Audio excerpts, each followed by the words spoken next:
The Fire Within podcast. You need a sustainable plan, the right mindset, and the knowledge and inspiration to stoke the fire within. Just like the phoenix, you can burn your old habits, never turn back, and emerge completely anew. There are no shortcuts. Welcome, Fire Within community. This is the Fire Within podcast where we talk about all things health, fitness, and nutrition related. Related. It's Brandon with my co-host, Joe. Just felt like you needed an echo on that. Drive it home. How's it going? Pretty good. So you've read half of Shantaram now? Yeah, so you started the audiobook, and then I bought it for a cruise, and I felt like I read a lot, like 500 pages, and apparently I'm only chapter 2. It's a long book. Yep. But it's a good book. Yeah. And I can't read it fast because it's got really good descriptions, and it's unbelievable. It's a good book. So if you haven't read Shantaram, start now. It's a long one. We have a really cool guest today. I'm excited to have him. We have Rodney McBride, Dr. Rodney McBride, that is. Glad to have you. Thank you. Tell us a little bit about what you do. We want to dive into your journey. So I'm a chiropractor, but I specialize in a specialty called AK, Applied Kinesiology. And that uses muscle testing to assess and diagnose dysfunctions in the body. And typically it would address like structural issues, nutritional, emotional issues. Most dysfunctions tend to be one or two or all three of those dysfunctions. Really interesting stuff. I had the opportunity to go through one of these sessions. It blew my mind. I've never heard or experienced anything like it. How did you get into chiropractic? I've been in the healthcare field since 1998. And so I started out as a massage therapist and a personal trainer, and I did that for years. But I had always had a lot of chiropractic colleagues that I'd go to seminars with for nutrition. And just being around them, kind of influenced me over time that maybe I wanted to be a chiropractor. At the time, wasn't really quite interested. But I think being around their environment, just kind of got to see what they do. Chiropractors don't just adjust. I mean, some chiropractors do adjust. That's what they do, and that's all they do. Some of them do adjusting soft tissue. Some of them work in a specialty. So they might work in pediatrics, AK again, functional neurology. The list goes on and on. But I was always interested in that muscle testing world. So all the chiropractors I hung out with or went to seminars with, they all did muscle testing. So in layman's terms for our listeners, what is muscle testing? So the original muscle testing is from probably the 1920s, 30s, and that was like a physical therapy-based muscle testing.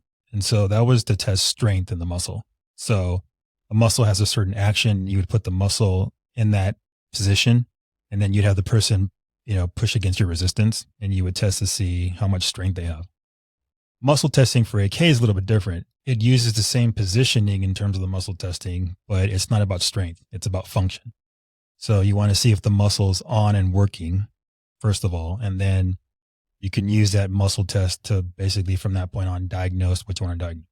With the applied kinesiology, and for the purposes of this show, anytime he says AK, he's talking about applied kinesiology. We're going to say that for short. But there were hundreds of vials in all these different cases and different categories. Is this when you went?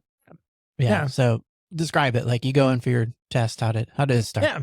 Well, so the muscle testing, it's just it's telling you, it's almost like a yes or no, or like an on or off switch. So he would test if my arm could hold its weight or if it would fall as he touched these different boxes of vials. If it did fall, you'd open up that case and find specifically within that category which one of those things was causing the fall. So for instance, was it mycotoxins? Was it mold? Was it whatever? Is that an okay description, Dr. McBride? Yeah, that's pretty much the gist of it. I would say it'd be the opposite. If there's an attraction to the vial in the kit, your muscle would actually go strong, not weak. Oh, strong, Yeah. not weak. I see. Okay, so I had it backwards the whole day. Right. Excellent. So if your muscle does go weak, that means there's no attraction. Okay. So that means that's not an issue. Oh. But if you hold the vial up to you or touch it and a muscle goes strong, that means that has to be addressed. And then remind me the 3 categories of where the dysfunction can be. Mental, structural, and nutritional.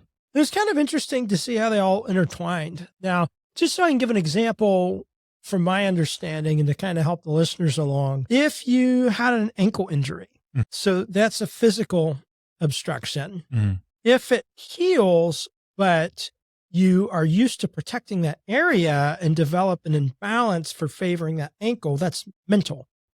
It can be, yes. Right. And we talked on the show quite a bit about glycation and buildup of sugar on joints and epithelial tissue of blood vessels and things like that. So even that could impact the joint. That's the nutritional thing, or maybe it's inflammation. Sure. Does that pretty much cover those 3 different categories? Whenever you have an injury, I mean, what the main component about injuries is that the brain stores them. Yeah. So whenever you have an injury, the brain wants to protect you. It doesn't want you to get hurt again, right? So that sprained ankle, if you sprain that ankle, you could be susceptible to spraining it again, depending on how bad the sprain was, depending how balanced your nutrition is, and you're right, the motion behind the injury itself, like where did it happen? Were you on like a football field or something, sprained it, and you were going for the end zone and couldn't get to the end zone? But yeah, there's multiple layers. But yeah, the injury definitely needs to be cleared from the brain, I think, is what I've been finding in AK. Because if you don't, that's the part that makes you susceptible to getting hurt again. Yeah. Yeah, that's pretty interesting because if you do favor that, especially in a high contact sport like that, if you hesitate for a second, you can tweak something, you can get nailed and not be prepared for. I mean, there's all kinds of different ways that can impact. So it's pretty interesting. Yeah. I would definitely say when a new patient comes in, injuries is one of the first things I always clear on their body. Yeah. And those injuries could be a week ago. They could be from 30 years ago. Yeah. So either So when way, you say clear, what does that mean? Like, what does that look like? so there's a technique in AK called injury recall technique. And so what you would do is there's two ways you can do it. You can put the person back in the position that they got hurt, and you can muscle test several different muscles.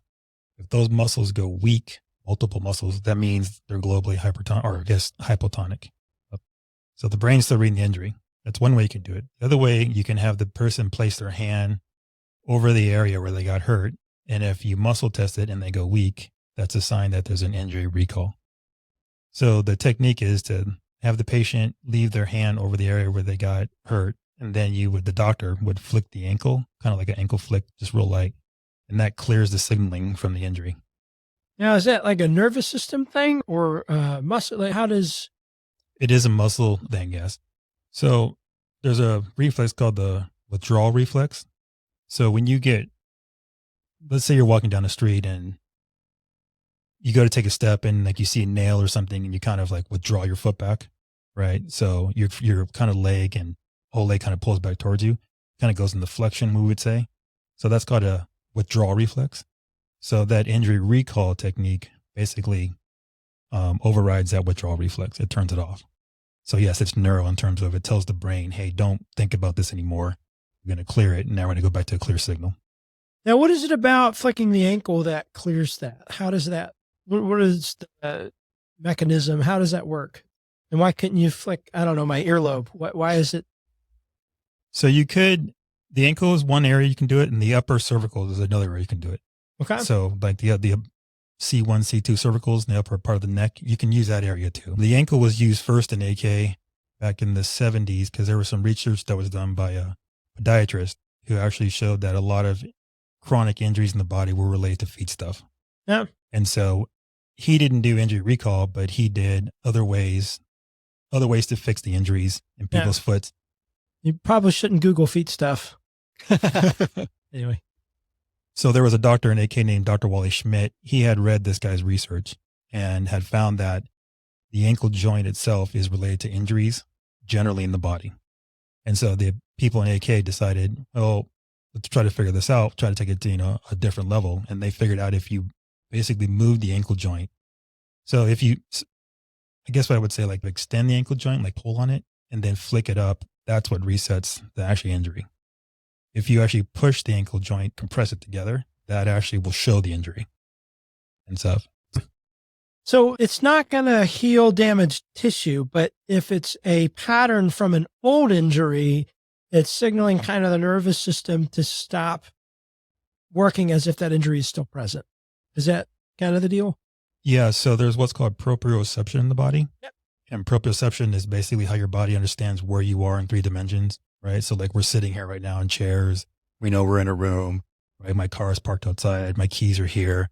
That's proprioception. It's your awareness. Yeah. So when it comes to movement, proprioception, the joints, or I guess the proprioceptors in the joints basically tell the brain what's going on in your environment. When you have injuries, those injuries can disrupt those proprioceptors and they can give the wrong signal back to the brain. Okay. Right. So like, again, that sprained ankle, you sprained it pretty good. Yeah. There was probably some torn ligaments, torn tissue of some kind. Yes. That's a separate component that needs to be treated, but the nerve component of it has to be addressed because the proprioceptors are now giving the wrong signal back to the brain, which is why you hobble, right? Or, walk funny and stuff. And until all that's corrected. Yeah. Now, do you think, and this is just a random question because I think about this stuff, do you think that hobbling is a necessary adaptation while it's in the inflammation stage that allows it to heal by taking some pressure off of it? Do you think that we're designed to do that to properly heal? Sure. I mean, the body wants to protect itself, right? Yeah. So in any injury state, yeah, you're going to move as little or as least Yeah. as possible. And then the problem is once that inflammatory state is done, we're still hobbling because our muscles and proprioceptors are still remembering that pattern. And so what AK is trying to do is clear that. So the body goes, oh, you don't have to do that anymore. And that helps with compensation injuries and things like that. Exactly. Okay, Yep. cool. Yeah, that makes sense. Now, are there specific nerves and things connected to the ankle? Because you also mentioned cervical spine. So does it have to do with where nerves innervate in the spine for different functions? Because, like the atlas vertebrae, like headaches and things like that. And then as you go down and what nerves connect to what, is that kind of the... So every nerve / vertebra does actually represent a certain component of the body. So you mentioned C1 can cause headaches. C1 is also food sensitivities. Yeah. So yeah, that C1 nerve, if it's bothering somebody, if they're having headaches, you could look at that structurally, the C1. Headaches are also liver related. Yeah. So if there's some congestion in the liver, usually means your blood is not being filtered, being processed properly. So that can back up, cause headaches. But then again, like I said, they can then other components. So like I said, C1 is a food sensitivity. So if you have food sensitivities of some kind, gluten, dairy, whatnot, that can possibly, if you have enough of a buildup in your body, cause that C1 to move out of place. Yeah. Right. And that can structurally affect you. Yeah, that makes sense. And the vertebrae all the way down definitely represent something. So C2 is usually what's considered related to the sinuses. So C4 is thyroid, C6 stomach, C7 liver, and et cetera, all the way down. Now, is that kind of where like acupuncture and acupressure and so, and I always get those backwards. I don't remember. I think acupuncture is with the needles and acupressure is not with needles. Is that right? Correct. Okay. Is that different than the vertebrae or is that following something entirely different? So acupressure is part of the massage world. Mhm. And so that's using acupuncture points. Instead of using needles, you would use your fingers or some type of tool to put pressure into the acupuncture point. Yeah. To basically release the energy. Acupuncture is going to use the specific needles for those acupuncture points and stuff. So yeah, they're going to insert their needles on wherever they want to insert them, so it's going to be along the meridian or a certain point that represents something. Okay. Now I want to back up to earlier in this interview. You'd mentioned hypotonic. What does that mean? So a muscle, when we say in muscle physiology, a muscle wants to be normal tonic. And that means that it's functioning normally, meaning it can turn on and off when it needs to, right? There's no interference in the muscle. And is it the proprioceptors that tell it to turn on and off? Correct. Okay. Yeah. So in an ideal world, we want your muscles to be normal tonic, right? That means they're functioning properly again. They're turning on and off. But if a dysfunction comes along and disrupts those proprioceptors, that can cause what's called hypertonicity and hypotonicity. So hypertonicity would basically mean that the proprioception is turned up too high. Yeah. So like turning the volume up too high in the radio, like you don't need to listen to the song that loud. Yeah. Right. Turn it down some. Hypotonic is the opposite. It's turned down too low. Okay. And so basically you could say hypertonic is just, it's on all the time and won't turn off. Hypotonic is off and won't turn on. Okay. There's a popular personal training cert one I actually keep up is National Academy of Sports Medicine. And within that, you can get a corrective exercise certification. And they talk about muscle imbalances and potentially like anterior or posterior pelvic tilt. Maybe if you sit all day, perhaps your hip flexors or your hamstrings are chronically in that state. So that would be hypertonic. Mm-hmm. So the proprioception is telling it, even after you're not sitting, to still stay in that shortened state, which then can cause low back pain and all kinds of other stuff. Is that kind of along the same lines? Correct. Okay, cool. Yeah, the muscle just won't turn down. Yeah. Right? It's just always on. It just won't turn off. So it's not always injury. Sometimes it could be overuse. Correct. Or just staying in one position too long, which is interesting. I just had a client ask me, is it better to do a standing desk or to sit or to go back and forth? And I said, honestly, I think that just don't stay in one position too long. And I actually prefer them to be up and down as they fatigue, so that as they fatigue, other muscles aren't compensating. And that's kind of going back to that hyper and hypotonicity thing. But I never really thought about the proprioceptors responding not just to injury, but I just now connected it with that world. It's kind of interesting. Yeah. So go back to the ergonomics you're just talking about. I typically prefer standing desks over a sitting desk. Yeah. Only because from a chiropractor perspective, when you sit compared to your standing, there's a higher compressive load. Yeah. Right. So you got gravity pushing through your body. When you're sitting, you don't have the use of your legs basically to take some of that support. Yeah. So the force pushing through your spine and through your vertebra, right, and through your disc and everything is higher than when you're standing. So when you're standing, you have your legs, and that will cut it in half, basically. Yeah. So if you can do a standing desk, I do prefer that. But yeah, in the end, do what, what's comfortable. Yeah. Because I've heard both arguments that, if you stand too long, well, as things fatigue, things start to compensate.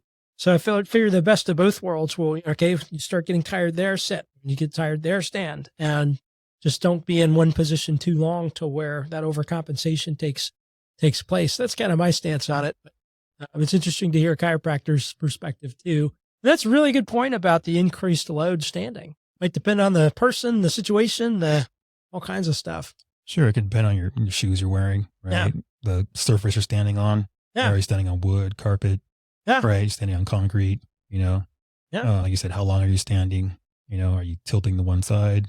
Yeah. Are you leaning on your elbows on the desk standing? Yeah. And that can create a whole host of stuff. Right. Because it pulls your traps up and then you get a lot of tightness in the neck. Right. So it's all situational, I guess. I would basically say, agree with you. Do it the best you can, whatever you're doing. Yeah. Very cool. Hey, Fire Within Nation. Has this ever happened to you? You go online to find a quick recipe for mashed potatoes, but first you have to hear about grandfather's farm in 1929. When I was a boy. The first time you had a potato, and like 6.5 chapters later, you get to the ingredient list. Tasted like dirt. Drives me nuts. So me and Joe have worked to solve that issue for you. If you head to firewithinnf.com and check out the recipe section, healthy recipes, following the Fire Within way. And it's just the recipe, no blog. You're welcome. You'll find recipes like steak chimichurri. There's a bananas Foster smoothie recipe. There's a sourdough French toast. Lots of healthy things. Make your own ranch dip and tons more. So head to firewithinnf.com, check out the recipe section, and enjoy. Now let's talk about the boxes of aisles. So how does that work? Like they all just look like water, but they're all different. These test kits are designed to basically test what you're looking for. Now, what does that mean? That means that, so for example, I have a test kit for heavy metals, right? So there's 60 vials in there and there's 60 different heavy metals. And I'm muscle testing those to see if you have any of those heavy metals in your body. Now, what do the test vials hold? Well, yes, they hold water. And the best way to describe the energy system is there's what's called an intrinsic data field. And basically it's a chemical message or a certain chemical. So for example, let's say you got mercury in your body. Mercury has a specific chemical equation, right? That's also known as an intrinsic data field. Well, there's a machine that can actually formulate that chemical structure, and it uses water to hold it. Yeah. And that's what the water is doing in the vial. When you're doing the testing, are we using you as a conduit between that and myself? Because when you touch one and test my arm with the other hand, is your body the conduit for that? In terms of the muscle test, yes, but not the actual vials. So I can't hold the vial up to me and then test you. I have to hold the vial up to you. Okay. Right. So that would technically not be right if I hold the vial up to me, because I don't need to be testing me. Yeah. I need to be testing you. Because I remember you would muscle test with one arm, you would touch the cases with another one, and then my arm would do something different. And then if that happened, then you go to individual ones. So I'm trying to figure out that relationship. And is it just, am I close enough to them that it's not because it's going through you? It's just, it happens to be close enough to me. Yeah. So you have an energy field that projects off your body.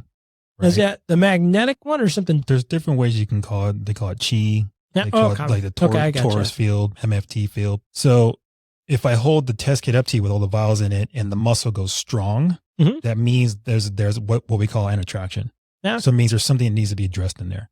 Yeah. So that's when I set the kit down and then I muscle test myself. I touch the vials myself to see what it is. Yeah. Until I find the strong one. Yeah. Okay. So again, if I pull the mercury out vial out because your muscle went strong on that one, then I would pull that vial out and then have you hold it or sit it next to you. And then I would give you the remedy that would clear it. So the remedy would be the supplement. Okay. That's very interesting. It is interesting. It's been around for actually quite a long time. AK originally came out in 1964, and it was developed by a chiropractor named Dr. George Goodhart. He was from Detroit, Michigan. Reason why he actually started doing it because he had patients that he just couldn't get better. He'd get some patients better and some of them just wouldn't get better. Yeah. So he just started doing research and kind of finding out what other modalities were out there, what he could do, to help his patients. And he discovered muscle testing. Yeah. And he started practicing the muscle tests, learning them, and started applying them to his patients to see if there was something functional going on with the muscles. And the story goes, the original story is that one of his patients had some type of shoulder issue, and there was a muscle underneath the arm called the serratus anterior. Mm-hmm. It's like that superhero muscle you always see, like little fingers, right? Well, Bruce Lee one. Yeah, exactly. That muscle was, I guess we would say, hypotonic, like we said earlier, right? It was inhibited. It wasn't on. So he'd go to muscle test that muscle, and the guy couldn't hold the muscle test. It would just go weak. Yeah. Right. And Dr. Goodhart basically said, well, if it's not on, okay, that's affecting his shoulder, but why? Right. So he went and started rubbing the insertion points of the serratus anterior muscle, and the muscle went strong. And that ended up becoming his first technique, called origin insertion technique. And he realized, okay, this one is a muscle neural component problem. So when he rubbed the ends of the muscle point, it turned the muscle back on. Yeah. It made it stronger. Yeah. So that was the beginning. And then he just started adding other elements over time, the nutritional stuff, right? The emotional stuff, et cetera, et cetera. Now, how long would a muscle be corrected from something like that? How long does that effect take? Could they get home, sit back down, and now the serratus anterior is back messed up again? Or how long of a difference does it make? It's a good question. So it depends on the layers of the dysfunction. Yeah. If it's just this, like a trigger point, like he had rubbed, right? And that was all it was, it should stay on permanently. Yeah. Now, if it was more than the trigger point, let's say there was a nutritional component going on, right? So in AK, serratus is related to the lung. Yeah. Okay. So if there's a lung issue going on with this patient, right? Does he have something in his lung? Does that have to do with the proximity of the serratus anterior to the lung? It's neurological. So where the nerves come out of the spine. Okay. Stuff. So where the nerves innervate a certain muscle. Yeah. Right. It's also related to that vertebra. Yeah. That makes sense. What are some of the really neat changes and success stories you've seen using AK? What are some good examples? I would definitely say the injury stuff is huge. Yeah. I had a patient years back. She had a bike accident and had fallen on her side and messed up her elbow. Yeah. And she had physical therapy on it and it helped. But she had this 10 degrees of range of motion where she couldn't get the full extension in her right elbow. It just wouldn't go. Yeah. So she had done physical therapy. They got her to that point and did a really good job, but she couldn't get to the rest of that point. So we did an injury recall on her. Had her lay on her side, actually, the way she fell off her bike. So I've tested a few muscles. They all went, cleared the injury, hit a DTR, cleared the injury. And when she got up, she went and she could fully extend her elbow. Yeah. Oh, that's awesome. That was cool. There was a patient nutritionally who was having a lot of issues, digestive wise, a lot of nausea, just would eat things and make them sick, and it ended up being that this patient had leaky gut. Yeah. They had a ileocecal valve problem, which is the valve between the small and large intestines that should be closed all the time for the most part, but was stuck open. Yeah. And so we put a nutrition program together for this patient and clear all that stuff out and all the nausea is gone. I wonder if does that work for something like gastroparesis? What's that? It's very, very similar. It's a valve that's supposed to be shut, but it's not. So it's allowing things to leak. I've had a couple clients over the years with some gastroparesis incidents, and it can really, really be painful and cause a lot of issues with foods like lettuce and things like that. But I wonder if the ileocecal valve, if it's similar to that, or even just another name for it.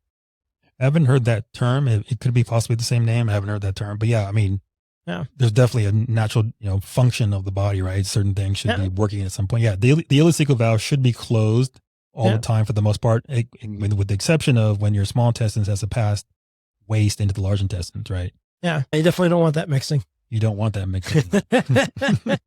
So what were the changes that came out of the AK that helped with that situation? So we could find out what foods are sensitive. Well, they were sensitive to the foods or allergens in the first place because they had leaky gut. Yeah. Right. So there was things getting into their bloodstream from their digestive tract that should be getting in. Right. Yeah. That was overloading their liver. Yeah. The liver couldn't break it down. It was sitting in their blood, sitting wherever, and that was causing them distress. Yeah. The other part was the ileocecal valve was open too. And so you have the backup from the large intestines into the small intestines, right? Yeah. And if they have leaky gut, that also is getting into the blood.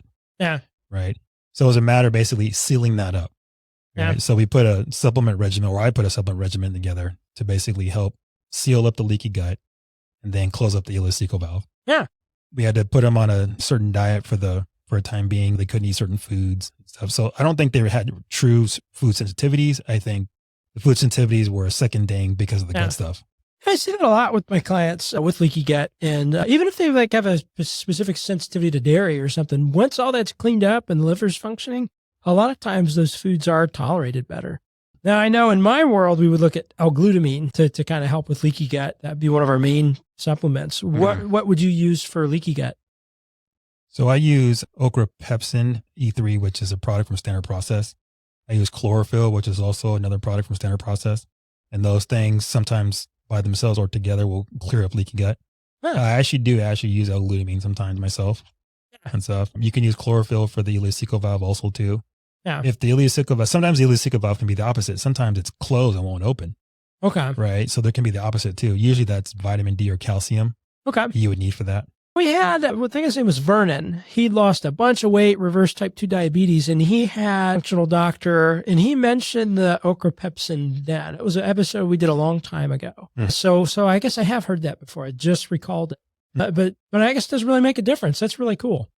Yeah, there's other supplements you can use too. But those are my two go-tos because I like them a lot. They usually just clear up the leaky gut in a week and a half, 2 weeks. I mean, the other things you want to remember too is like the mucus that lines the small intestine, it's mostly water, right? So you want to make sure your client stays hydrated. Yeah. Right. And stuff, drinks a lot of water. They can eat a lot of green leafy vegetables and stuff. It has chlorophyll in it. That helps with the gut. Garlic helps a lot too. Yeah. Herbs, stuff, definitely. Yeah, absolutely. Oh, that's awesome. One of the things I love to ask my guests, if you were to tell somebody what are the top 3 changes to make in order to have a healthier, more fulfilling life, what are the top 3 things or pieces of advice you would give someone? Well, I would definitely say the things that I see, my healthiest clients, right, always do these. Well, you said 3 things. There's 4 things. I'll name off 3. Yeah. One is they always eat organic, right? They eat very clean, eat organic. If they're eating out, they try to eat at organic places. That definitely does make a difference for sure. I've seen it in them, how they feel. The other thing is too, they exercise on a regular basis or some type of activity. So it doesn't have to be a sport, but running, walking, or go play a sport or do whatever, right? Yeah. Just some physical activity. Just go move your body. Yeah. The last thing is that they keep their mind busy. Yeah. So they read, do puzzles. Read Shantaram. Right. Any of that. As long as they're keeping their mind busy, I think is what's important. Yeah. Does that include Instagram scrolling? I wouldn't do too much of it. But if you need to do it, do it. Yeah. Oh, this is awesome. I really appreciate you coming on the show, explaining the wild world of applied kinesiology and all the potential benefits. So listeners, if you've tried a lot of things and they're not working, maybe this could be a tool in your tool belt if you want to consider it. I definitely found it fascinating, and I appreciate you sharing your knowledge. Yeah. Thank you, Brandon. Thank you for having me. And then if they wanted to get in contact with you, how would they find you? Best way is my website. So bagofboneschiropractic.com. You can get a hold of me through there. I have my information on there. So you can text or call. You can call, not always around the phone, but texting and email is probably the best. But yeah, bagofboneschiropractic.com. Perfect. Thanks so much. Thank you. Thanks for tuning in today. I hope you got a lot of value out of today's episode. If you did, go check us out at firewithinnf.com and sign up for Refuel, a weekly email with recipes, videos, and tips to stoke the fire within. Also, you can join the Fire Within community by being added to our Facebook group, and don't forget to follow us on social media.